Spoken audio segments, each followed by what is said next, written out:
This work is part of a larger research project, which main goal is to investigate the musical aspects of Brazilian popular music. And in this presentation, we focus especially on the music of Tom Jobim from a probabilistic viewpoint. A corpus consisting of 145 songs by Jobim was analyzed in three aspects of musical interest: harmony, melody, and rhythm. These aspects were modeled in a more abstract way than its concrete realizations. The rhythm was described by an alphabet that captures the rhythmical patterns used by Jobim. The melody was represented by a quantization of the steps between consecutive notes, and the harmony requires a more complex model that involves, among other aspects, the type of the chord and the distance between consecutive roots, and also functionality. A broad explanation of this model is found in the book Harmonia de Jobim by Carlos Almada. From the probabilistic viewpoint, this modeling of transition between harmonic structures requires a path-dependent discrete time Markov chain, which is described by a non-square transition probability matrix. Other harmonic aspects, like functionality, are modeled by usual Markov chains. As an example, consider the beginning of Garota de Ipanema, performed by Gal Costa.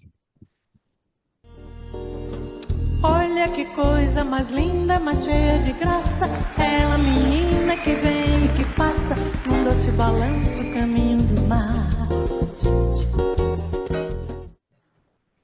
On this musical score, a segmentation is performed, informed by the song's lyrics. As regarding the melody, pitches and rhythm are separated. The pitches are extracted and the distance of consecutive notes within a sentence is described. As for the rhythm, within each sentence, the respective correspondence in the alphabet is extracted. The model for the harmony, each chord is described by an 8-dimensional vector containing the aforementioned information of musical interest. With the information previously collected in hand, several statistical analyses can be performed. Some of them are described in the upcoming paper, Entropy, Probabilistic Harmonic Space, and the Harmony of Antônio Carlos Jobim. And to close this presentation, we bring two graphs. The leftmost one describes the most frequent functional categories in Jobim corpus, and the rightmost one compares the number of continuations of chord types with their respective entropy. We expect that this kind of information, together with transition matrices of Markov chains, can capture and describe the style not only of Jobim, but also of other Brazilian composers of similar aesthetic.